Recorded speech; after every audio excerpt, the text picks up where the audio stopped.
Assalamualaikum warahmatullahi wabarakatuh, sahabat-sahabat semuanya. Selamat datang kembali di channel Jejak Cerita. Semoga kalian semua dalam keadaan sehat dan bahagia.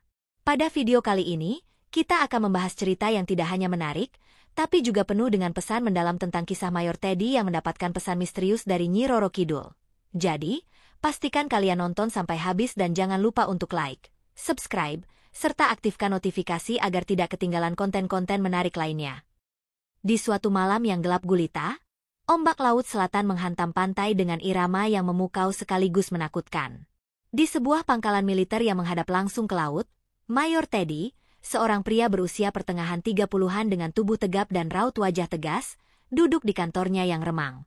Angin laut masuk melalui jendela yang sedikit terbuka, membawa aroma asin yang khas. Sudah hampir seminggu Teddy merasakan kegelisahan yang tak wajar. Ia sering bermimpi tentang sosok wanita berbalut kebaya hijau yang mengajaknya berbicara di tepian laut. Dalam mimpi itu, wanita tersebut menyebutkan sesuatu tentang bahaya besar yang mengintai, tetapi pesan-pesannya selalu terputus sebelum jelas. Malam itu, Teddy memutuskan untuk mengunjungi pantai seorang diri. Dengan seragam militernya yang rapi, ia berjalan menyusuri pasir yang dingin, diiringi deburan ombak yang semakin menguat. Hatinya dipenuhi rasa ingin tahu sekaligus kecemasan. Siapa sebenarnya wanita itu? Gumamnya. Pantai tampak sepi. Hanya suara angin dan gemuruh ombak yang menemani. Teddy berdiri di tepian, matanya menatap jauh ke lautan. Ia merasa seolah-olah dipanggil oleh kekuatan tak kasat mata. Tiba-tiba, suara lembut tapi penuh wibawa terdengar di belakangnya. Mayor Teddy, akhirnya kau datang. Teddy berbalik dengan cepat. Di hadapannya berdiri seorang wanita berwajah cantik dengan rambut panjang yang terurai. Kebaya hijaunya memancarkan kilauan samar yang memikat. Teddy merasa tubuhnya kaku, tetapi matanya tak bisa lepas dari sosok tersebut. Siapa Anda? Tanyanya dengan suara bergetar. Wanita itu tersenyum tipis. Aku adalah Nyi Roro Kidul, penguasa Laut Selatan. Kau telah kupanggil melalui mimpimu, tetapi kini aku hadir di hadapanmu karena waktunya semakin sempit. Teddy tidak langsung percaya. Sebagai seorang prajurit yang mengandalkan logika, ia mencoba mencerna apa yang sedang terjadi. Mengapa Anda memanggil saya? Saya hanyalah seorang prajurit biasa. Tidak ada yang kebetulan, Teddy, jawab Nyi Roro Kidul. Kau terpilih untuk menyampaikan pesan penting yang akan menentukan nasib banyak orang. Nyi Roro Kidul melambaikan tangannya ke arah laut. Ombak yang tadinya liar mendadak tenang, dan permukaan air berubah menjadi cermin raksasa. Teddy melihat bayangan mengerikan, sebuah kapal besar penuh dengan persenjataan berat yang sedang melaju menuju perairan Indonesia. Kapal itu membawa niat jahat, dengan rencana menghancurkan beberapa kota pesisir. Itu adalah ancaman yang harus kau hadapi, ujar Nyi Roro Kidul. Mereka akan datang dalam waktu dekat, dan hanya kau yang bisa menghentikannya. Teddy terperangah. Bagaimana mungkin saya menghentikan kapal sebesar itu? Saya hanya seorang mayor, keputusan besar bukan di tangan saya. Wanita itu menatapnya tajam. Kekuatan bukan hanya berasal dari pangkatmu, Teddy, tetapi dari keberanian dan kebijaksanaanmu. Aku akan memberimu petunjuk, tetapi sisanya adalah tanggung jawabmu. Setelah pertemuan itu, Teddy kembali ke pangkalan dengan hati yang berat. Ia tidak langsung menceritakan apa yang terjadi kepada siapapun, tetapi malam itu, ia kembali bermimpi. Dalam mimpinya, Nyi Roro Kidul memberinya serangkaian petunjuk yang samar. Carilah kebenaran di balik lorong bawah tanah di Pulau Karang Hitam. Percayalah pada temanmu, tetapi jangan abaikan pengkhianatan yang tersembunyi. Hanya dengan kekuatan laut, kau bisa mengalahkan musuhmu. Teddy terbangun dengan kepala penuh tanda tanya. Pulau Karang Hitam adalah wilayah terlarang yang konon penuh misteri. Banyak cerita tentang prajurit yang hilang saat mencoba menyusuri pulau tersebut. Namun, Teddy merasa ini adalah petunjuk yang harus ia ikuti. Teddy mengumpulkan tim kecil yang terdiri dari 5 orang terpercaya. Letnan Andi, Sersan Raka, prajurit Nina, dan 2 anggota lainnya. Dengan perahu kecil, mereka berangkat menuju Pulau Karang Hitam. Perjalanan tidak mudah. Ombak besar seringkali mengguncang kapal mereka, seolah-olah laut menolak kedatangan mereka. Tetapi Teddy tetap teguh, mengingat pesan Nyi Roro Kidul. Setibanya di pulau, suasana berubah menjadi mencekam. Hutan lebat dan suara-suara aneh membuat mereka selalu waspada. Setelah beberapa jam pencarian, mereka menemukan lorong bawah tanah yang tersembunyi di balik reruntuhan batu karang. Lorong itu gelap dan lembab. Dengan lampu senter di tangan, Teddy dan timnya menyusuri lorong yang tampaknya tak berujung. Di dinding, terdapat ukiran-ukiran kuno yang menggambarkan pertempuran laut dan sosok wanita dengan mahkota. Teddy yakin itu adalah gambaran Nyi Roro Kidul. Di ujung lorong, mereka menemukan sebuah ruangan besar dengan sebuah peti kayu kuno di tengahnya. Ketika peti dibuka, mereka menemukan sebuah benda yang menyerupai trisula berlapis emas. "Ini apa, Pak?" tanya Sersan Raka. Teddy mengingat pesan dalam mimpinya. Ini adalah kekuatan laut yang dimaksud Nyi Roro Kidul. Dengan ini, kita bisa melawan musuh. Saat mereka keluar dari lorong, Teddy merasakan ada sesuatu yang salah.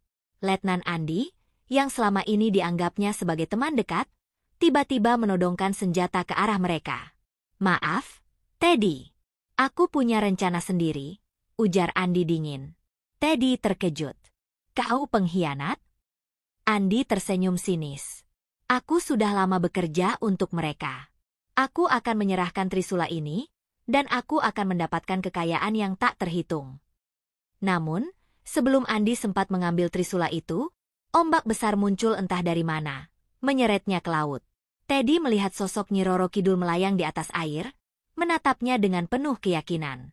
"Percayalah, Teddy, kau harus bertindak sekarang." Dengan trisula di tangannya, Teddy memimpin armada kecil untuk menghadapi kapal besar yang mendekati perairan Indonesia.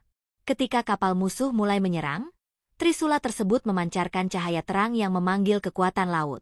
Ombak besar dan pusaran air muncul, menghancurkan kapal musuh satu persatu. Teddy menyadari bahwa trisula itu bukan hanya senjata, tetapi simbol bahwa kekuatan alam ada di pihak mereka yang bertarung untuk kebenaran. Setelah pertempuran usai, trisula dikembalikan ke lorong bawah tanah di Pulau Karang Hitam. Teddy menyadari bahwa tugasnya belum selesai. Ancaman mungkin akan datang lagi, tetapi ia percaya bahwa selama ada keberanian, pengkhianatan bisa diatasi, dan kebenaran akan selalu menang. Nyi Roro Kidul muncul sekali lagi di mimpinya, tersenyum penuh arti.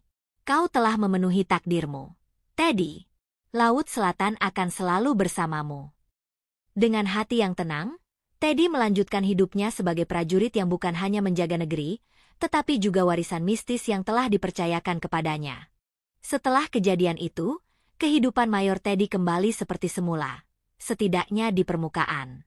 Namun, jauh di dalam dirinya, ada perasaan yang terus menghantui. Pengalaman bertemu dengan Nyi Roro Kidul, mengungkap rahasia di Pulau Karang Hitam, dan menyaksikan kekuatan trisula mistis telah mengubah pandangannya tentang dunia. Teddy tahu bahwa kejadian ini bukan akhir dari segalanya. Masih banyak pertanyaan yang belum terjawab. Apa sebenarnya tujuan Nyi Roro Kidul memberikan trisula itu kepadanya? Apakah ancaman seperti ini akan kembali? Dan yang terpenting, mengapa ia yang terpilih? Beberapa bulan setelah pertempuran itu, Teddy mulai merasakan ada sesuatu yang tidak beres. Kapal-kapal nelayan melaporkan hilangnya sejumlah awak di tengah laut. Mereka yang selamat berbicara tentang bayangan besar di bawah air, seperti makhluk raksasa yang mengintai. Sementara itu, Teddy sering bermimpi tentang trisula itu. Dalam mimpinya, trisula bersinar terang, tetapi kali ini dikelilingi oleh bayangan hitam yang bergerak seperti ular. Teddy memutuskan untuk kembali ke Pulau Karang Hitam, kali ini seorang diri. Ia merasa bahwa jawabannya ada di sana. Dengan perahu kecil, ia berlayar ke pulau yang telah menjadi saksi pertempuran sebelumnya. Sesampainya di Pulau Karang Hitam, Teddy langsung menuju lorong bawah tanah. Ia menemukan peti tempat trisula itu disimpan, tetapi sesuatu telah berubah. Peti itu terbuka, dan trisula tidak lagi bersinar. Dunia ini tidak pernah berhenti berubah. "Mayor," suara lembut Nyi Roro Kidul tiba-tiba terdengar. Teddy berbalik dan melihat wanita itu berdiri di ujung lorong. Kali ini, auranya terasa lebih tegas, seperti seorang ratu yang bersiap untuk perang. "Ada apa dengan trisula ini? Mengapa cahayanya meredup?" tanya Teddy. Trisula itu adalah simbol keseimbangan antara kekuatan manusia dan alam. Tetapi kini keseimbangan itu terganggu. Ada kekuatan lain yang mencoba merebut kendali atas lautan. Nyi Roro Kidul menjelaskan bahwa bayangan hitam yang muncul di mimpinya bukan sekadar simbol, melainkan ancaman nyata. Sebuah kelompok rahasia bernama Sangkar Malam sedang berusaha membangkitkan makhluk purba yang tertidur di dasar Laut Selatan. Makhluk itu, yang disebut sebagai Nagantara, memiliki kekuatan untuk menghancurkan dunia manusia jika terbangun. Dan Trisula adalah kunci untuk menghentikannya, ujar Nyi Roro Kidul. Teddy merasa beban ini terlalu besar untuk dipikul sendirian. Ia memutuskan untuk mengumpulkan kembali tim lamanya, kecuali Letnan Andi yang sudah terbukti menjadi pengkhianat. Letnan Andi telah dijatuhi hukuman berat oleh militer. Tetapi Teddy tahu bahwa ancaman yang mereka hadapi jauh melampaui urusan manusia. Sersan Raka, prajurit Nina, dan 2 anggota lain setuju untuk bergabung kembali. Namun kali ini, mereka membutuhkan bantuan yang lebih besar. Teddy memutuskan untuk menghubungi Ki Sancaka, seorang dukun terkenal yang dihormati karena kemampuannya berkomunikasi dengan alam gaib. Ki Kusuma, seorang pria tua berusia sekitar 70 tahun, menyambut mereka dengan ramah di rumahnya yang sederhana di tepi hutan. Kalian bermain dengan kekuatan yang tidak bisa dilihat oleh mata biasa, katanya sambil menatap Trisula yang kini dibawa oleh Teddy. Dengan bantuan Ki Kusuma, mereka menemukan bahwa Trisula harus diaktifkan kembali melalui sebuah ritual di dasar laut. Ritual itu membutuhkan keberanian besar karena harus dilakukan di tempat Nagantara tertidur. Dengan bantuan kapal selam kecil yang dimodifikasi, Teddy dan timnya melakukan perjalanan ke titik yang disebutkan oleh Ki Kusuma. Lokasi itu berada di Palung Jawa, salah satu titik terdalam di Laut Selatan. Di tengah perjalanan, mereka mulai merasakan tekanan yang tidak biasa. Sistem kapal selam terganggu, dan suara-suara aneh terdengar di radio. Kau tidak diinginkan di sini, suara itu berbisik, membuat bulu kuduk mereka meremang.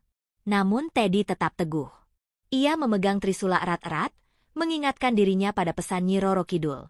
Hanya dengan keberanian, kau bisa mengatasi kegelapan.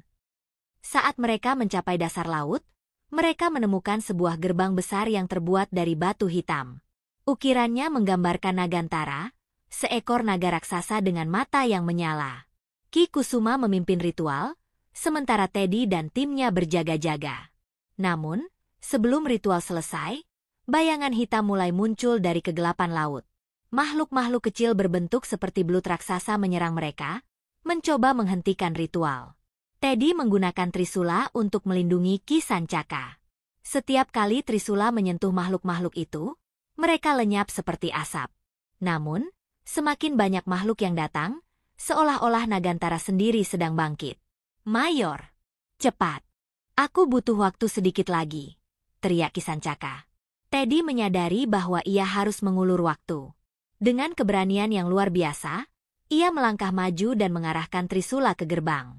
Sebuah cahaya terang meledak, mengusir bayangan hitam. Gerbang itu mulai retak.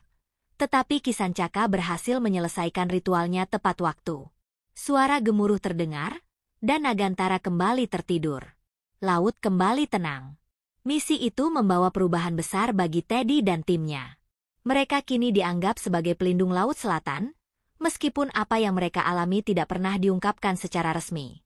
Trisula itu dikembalikan ke tempat asalnya di Pulau Karang Hitam, dan Ki Kusumo memastikan bahwa segel gerbang tetap kuat. Dalam mimpi terakhirnya, Nyi Roro Kidul muncul sekali lagi. Kau telah membuktikan dirimu, Teddy. Tetapi ingat, tugasmu belum selesai. Laut Selatan selalu membutuhkan penjaga. Teddy membuka matanya dengan senyum kecil. Ia tahu bahwa kehidupannya telah berubah selamanya. Sebagai seorang prajurit, ia melayani negaranya. Tetapi sebagai manusia, ia melayani sesuatu yang lebih besar, keseimbangan antara dunia manusia dan alam.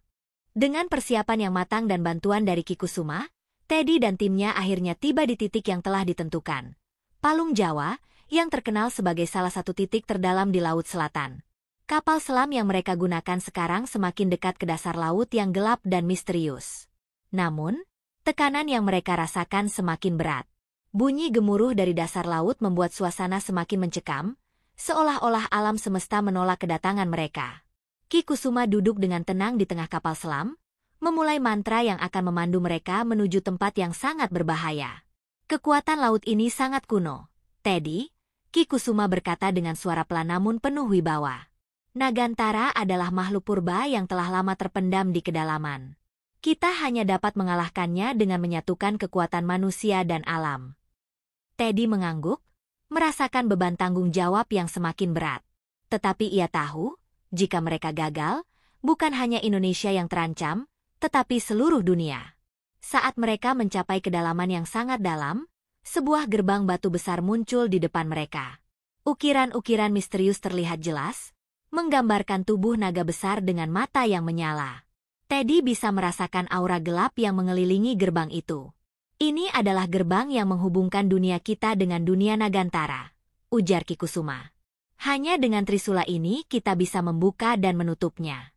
Tetapi kamu harus siap dengan segala kemungkinan, Teddy. Dengan hati-hati, Teddy melangkah maju, trisula di tangannya menyentuh permukaan gerbang. Begitu trisula itu bersentuhan, cahaya terang memancar dari mata naga yang terukir di batu. Suara menggelegar terdengar, dan gerbang itu perlahan terbuka. Namun, sebelum mereka bisa melangkah lebih jauh, gelombang energi gelap menghantam kapal selam mereka, menyebabkan sistem kapal terganggu. Makhluk-makhluk besar yang tampak seperti belut raksasa muncul dari kedalaman, menyerang dengan kecepatan luar biasa. Serang mereka, teriak Teddy.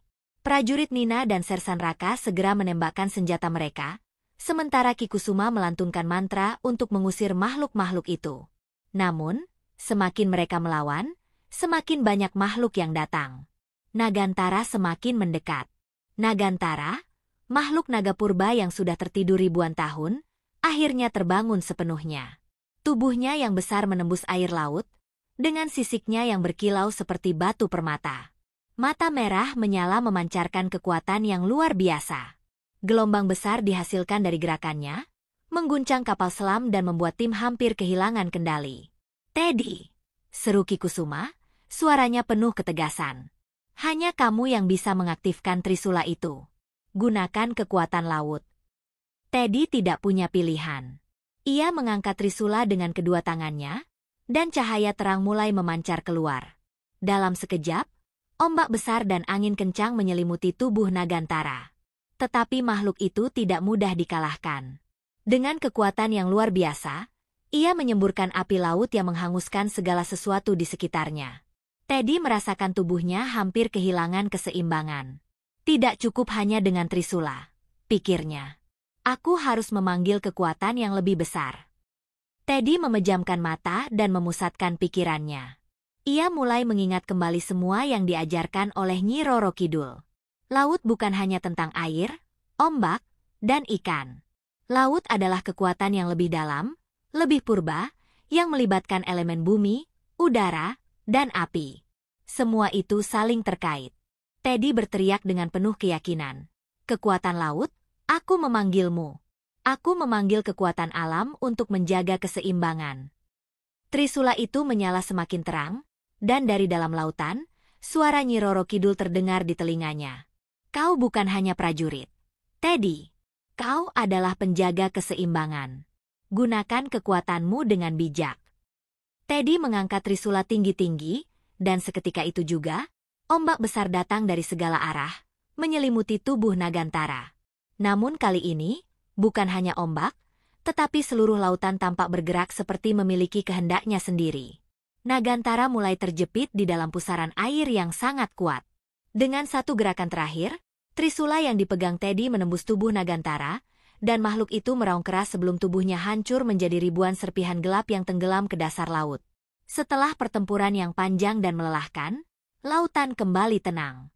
Kapal selam yang sempat hampir tenggelam perlahan-lahan mulai stabil, dan tim dapat bernapas lega. Teddy duduk terengah-engah, masih memegang trisula yang kini kembali bersinar dengan lembut. Ki Kusuma tersenyum, meski tampak lelah. Kau telah melakukan yang terbaik, Teddy. Keseimbangan telah kembali, untuk sementara. Teddy menatap lautan yang tenang, menyadari bahwa ancaman baru mungkin saja akan muncul suatu hari nanti. Namun, ia juga tahu bahwa selama ada keberanian, ada harapan untuk menjaga keseimbangan antara dunia manusia dan alam. Nyi Roro Kidul muncul di hadapannya sekali lagi. Meskipun kali ini dengan senyum yang lebih tenang. Tugasmu belum selesai, Teddy. Laut Selatan akan selalu membutuhkan penjaga. Teddy mengangguk. Ia kini mengerti. Menjaga lautan bukan hanya tentang mengalahkan musuh, tetapi juga tentang memahami kedalaman dan kekuatan alam yang harus dihormati. Dan itulah kisah Mayor Teddy dalam menghadapi pesan mistis dari Nyi Roro Kidul serta perjuangannya melawan ancaman dari dasar Laut Selatan. Sebuah kisah yang penuh misteri, keberanian, dan pelajaran tentang menjaga keseimbangan antara manusia dan alam. Menurut kalian, apakah ini hanya sekadar cerita, atau mungkin ada pesan tersembunyi dari legenda ini yang masih relevan untuk kita hari ini? Tulis pendapat kalian di kolom komentar. Jangan lupa untuk like, share, dan subscribe supaya kalian gak ketinggalan cerita menarik lainnya di channel ini. Aktifkan juga lonceng notifikasi agar setiap kisah terbaru langsung muncul di beranda kalian. Terima kasih sudah menonton, dan sampai jumpa di cerita berikutnya. Salam Nusantara.